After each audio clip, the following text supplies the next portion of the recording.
An accurate representation of politics in 2021 AD. Oh my gosh, the new Saints Row reboot looks amazeballs. Hashtag pre-ordered. You soy cock loser. I'm not buying that trash. Excuse me, if you carry on with that hate speech, you're gonna get hashtag banned. Screw you! Go back to Hello Kitty Island Adventure, you commie cretin. Ugh, that's so toxic. Moderator, someone ban this chud. Up yours, commies. By the will of the Lord, I have the freedom of speech to say whatever I so please, and I refuse to be silent. Oh, looks like someone just got hashtag cancelled. Oh. Keith, have you been in your mom's underwear drawer again? Oh. The W word. Woke. Is the Saints Row reboot woke? The word woke annoys the hell out of me, because it's like a mousetrap. I mean, if I say to you the word pencil, you know exactly what I'm talking about. A pencil. But when I say the word woke, there is no concrete definition. This word means completely different things to completely different people. So if you say that something is woke, you're going to have one group of people who will say, "Yeah man, yeah, you're right, spot on." But then you're going to have another group who says, "What? Are you stupid? This isn't woke." So therein lies the question. What does this word actually mean?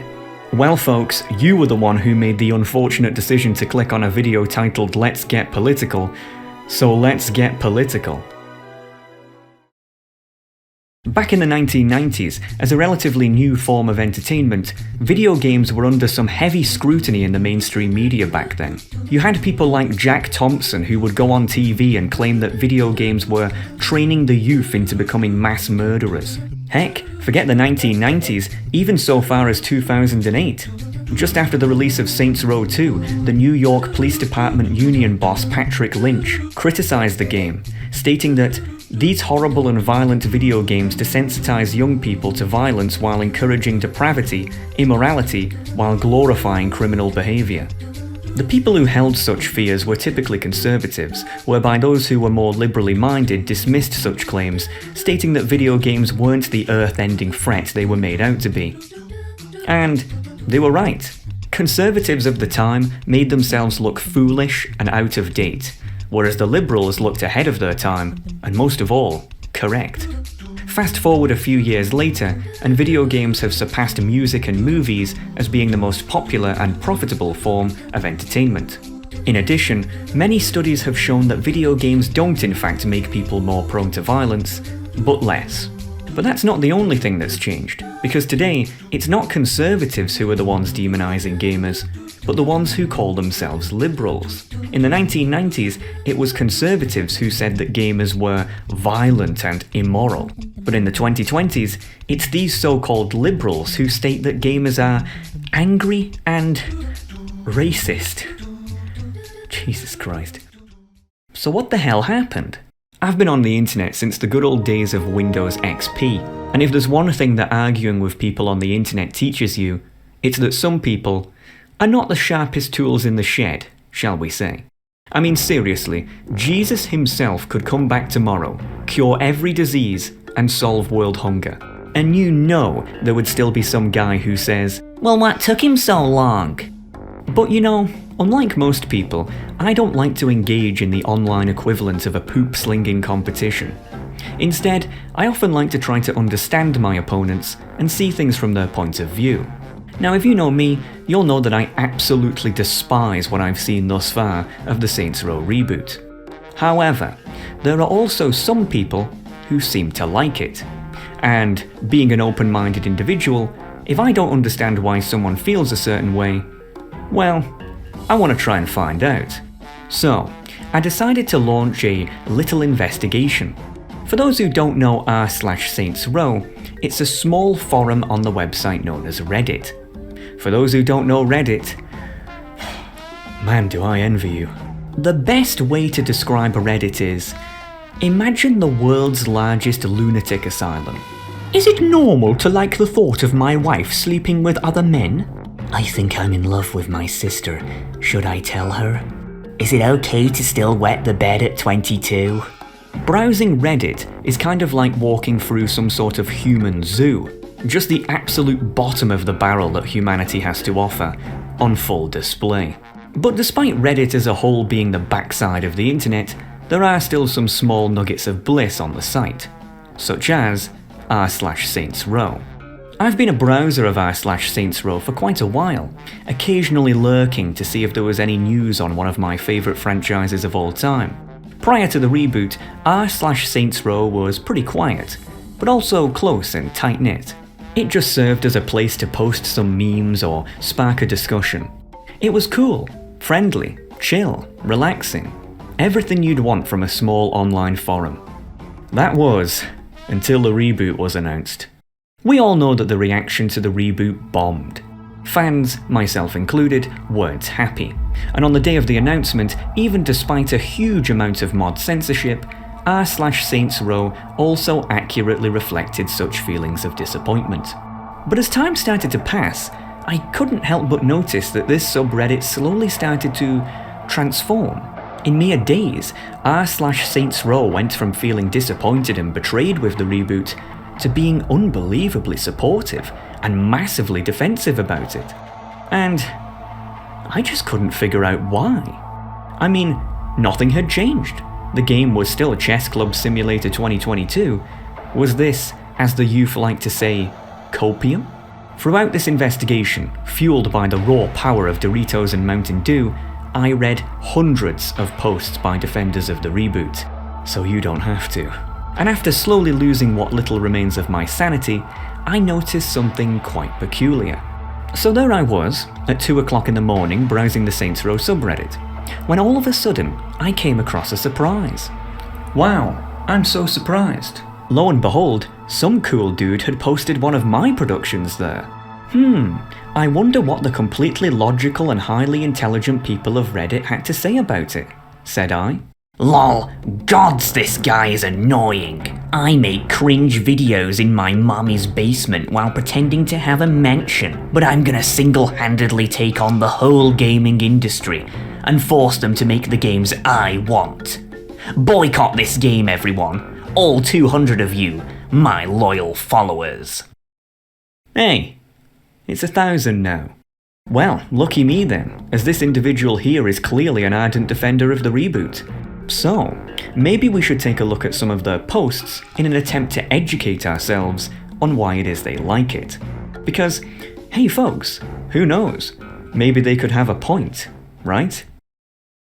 No, I'm not making this up. First thing I see is them showing off a photo of their signed My Little Pony doll. Looks like Volition found their target audience for this reboot after all. But whatever, after taking a brief glance on their profile, as well as many of the others who are fanatically supportive of the reboot, I couldn't help but notice something. This guy started playing Saints Row 19 days ago. Now folks, I don't know what Saints Row game you started with, or how long you've been a fan of the series. Maybe you started with the originals, 1 or 2, or heck, maybe even 3 or 4. I don't know. What I do know, however, is that if you're sat here watching this, then chances are you're a massive Saints Row fan, and likely have been for many years. Now there's a term that's been rising in popularity lately called gatekeeping, which is essentially where people try to restrict others from liking what they do via a false sense of elitism. So before someone predictably dares to try to claim that here, on the contrary, I've always thought that the Saints Row franchise was unbelievably underrated, and the more new fans of the series, the better. What I am saying, however, is that if Saints Row has been in your life for just 19 days, then I don't think it's ridiculous to say that you do not have the same emotional connection to the series and its characters than those of us who's had it for 1,000 days, 2,000 days, or hell, even 5,000 days. I first discovered Saints Row on December 25th, 2006, the first day I played my Xbox 360 15 years ago. Saints Row, as a franchise, has technically been in my life longer than it hasn't, and I know I'm not alone in that, which is scary. So yeah, when they come along and essentially put it all in the trash, you bet we're not going to be happy about it. Now, of course, I'm sure there are some original fans out there who are supportive of the reboot, but from my findings, the vast majority of these reboot supporters aren't original fans. Most of these people seem to be completely new to the franchise. Question is, where have they come from? Well, luckily for us, there's a way to find out. Underneath most subreddits, there's this little button that says Explore. If you press it, you can see all of the other most common crossover subreddits that people also tend to use.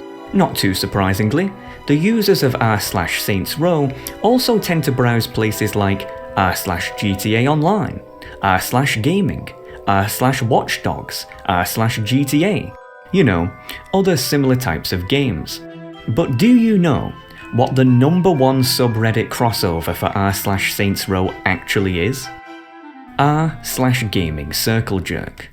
When I was growing up, the stereotype of the average gamer was someone who was quite physically weak, nerdy, antisocial. You know, a geek, basically. I'm sure those of us who grew up in the 1990s and 2000s remember this stereotype all too well. However, in recent years in places like r/Gaming Circle Jerk, there's been an attempt to push a new stereotype into the fold. A stereotype that says that all gamers are, quote, angry, racist, far-right extremists, unquote. That's right, folks. The reason you don't like the Saints Row reboot isn't because, you know, the game looks nothing like Saints Row, the developers have disrespected their fans, the trailer was awful, it's been sanitized and censored, and we haven't had a serious Saints Row game in over a decade. No. The real reason you don't like the Saints Row reboot is because you're racist. Oh, and you hate women too, just in case you didn't know. But wait a minute, what? This just doesn't make any sense. Where did this come from? Those of you who watched my Deus Ex retrospective back in the day will know exactly where it came from. In 2008, Lehman Brothers, a massive American bank, collapsed, causing the biggest financial crisis in decades. Not just in America, but throughout the whole world. The reason it collapsed was because these bankers were, to put it simply, greedy bastards. Imagine Dane Vogel times 1,000. They were giving themselves huge multi-million-dollar bonuses, while at the same time creating a massive mortgage bubble. And, as we all know with bubbles, it's only a matter of time before they pop. But here's the problem. Banks can't afford to collapse. Why? Because if a bank collapses, the entire economy would follow pursuit, leading to huge amounts of civil disorder. Fearing this civil disorder, the US government declared that banks were too big to fail and decided to bail them out. However, the US government doesn't actually generate any cash themselves, as they get their money from taxpayers. So, technically, it was the innocent taxpayers, the everyday man, who was bailing out these bankers. To rub salt in the wound, absolutely none of these greedy bankers were ever punished, meaning that the only people who really lost in this crisis was everyone else. This led to a huge protest movement in 2011 known as Occupy Wall Street, whereby the so-called 99% protested the financial manipulations of the so-called 1%. Those protests against Wall Street continue to grow across the country today. Here in New York, thousands of demonstrators descended on the financial district. These protests, and many of the actions that followed, resonated with Americans of all political strides. And that scared the living daylights out of America's wealthy oligarchs. It's obvious to pretty much everyone living outside of America that pretty much all of that country's problems are caused by its mega wealthy population, aka the billionaire cliches. Laughable levels of public healthcare they don't want to pay. Decade-long pointless wars where people are sent to die for no reason. Military-industrial complex. A paradoxical education system that requires you to get in debt in order to make money? Yeah, the list goes on and on. But here's the thing. So long as the American people are split up into two tribes who blame everything that goes wrong in their nation on the other tribe, the less likely they are to actually look up and see who's really pulling the strings. Which is exactly what almost happened in 2011 with Occupy Wall Street. Feeling under threat, the American oligarchs decided to use their influence to create artificial problems to distract the American people, and once again get them fighting with each other, aka divide and conquer. As such, the American media started to pit people against each other, based on immutable characteristics such as their race and gender. If you don't believe me, here's a graph of the amount of times the word racism was mentioned in New York Times articles. Despite racism in America being far worse in the 1980s and 90s than it is now, ever since 2011, the amount of times it has been mentioned has skyrocketed.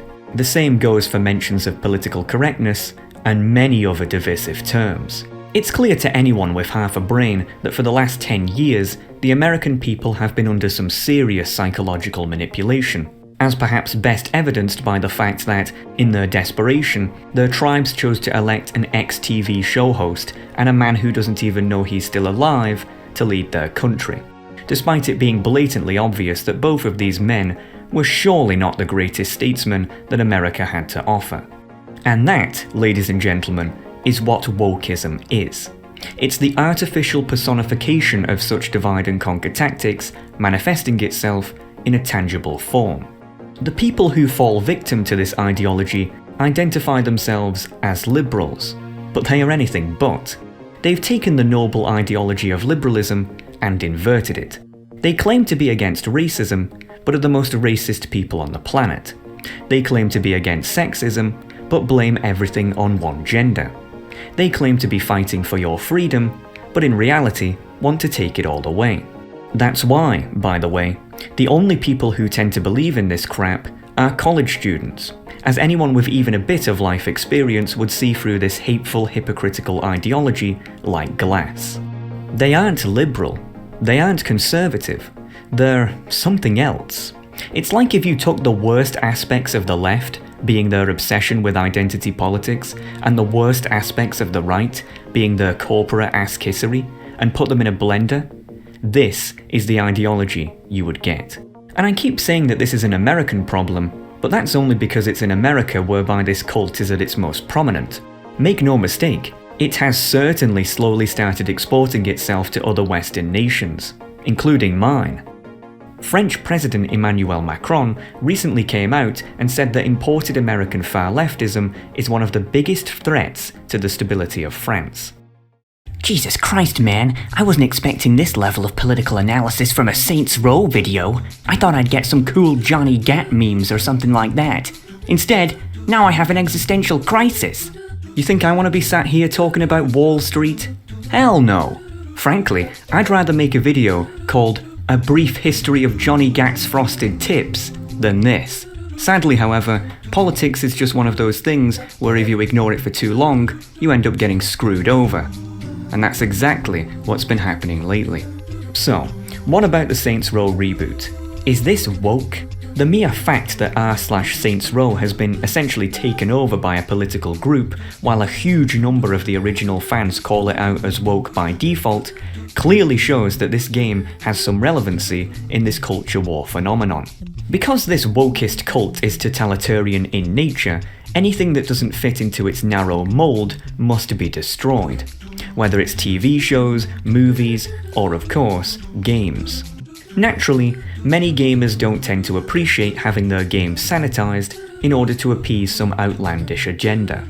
Saints Row fans don't like the reboot because it has a woman on the cover, and they hate women.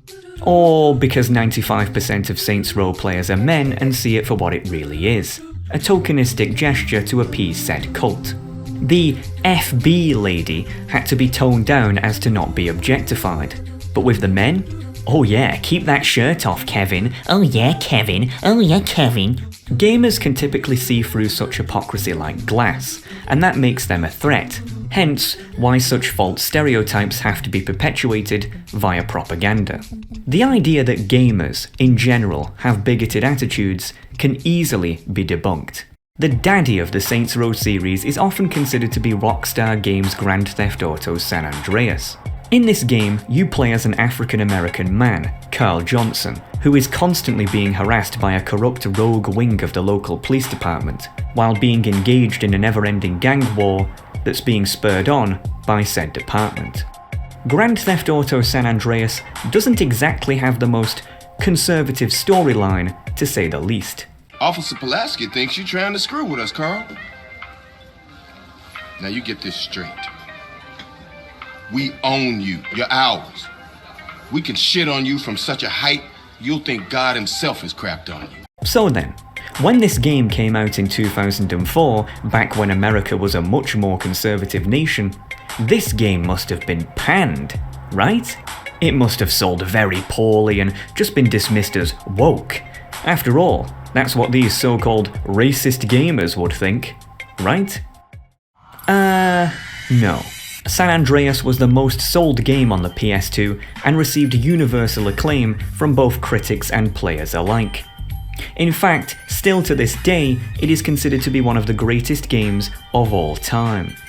You see, people don't mind games with unique casts or stories that go against the grain, so long as they're done right and not forced. With San Andreas, it's obvious that this is the story that Rockstar wanted to tell. It wasn't overtly political. It didn't disrespect or discredit any group of people.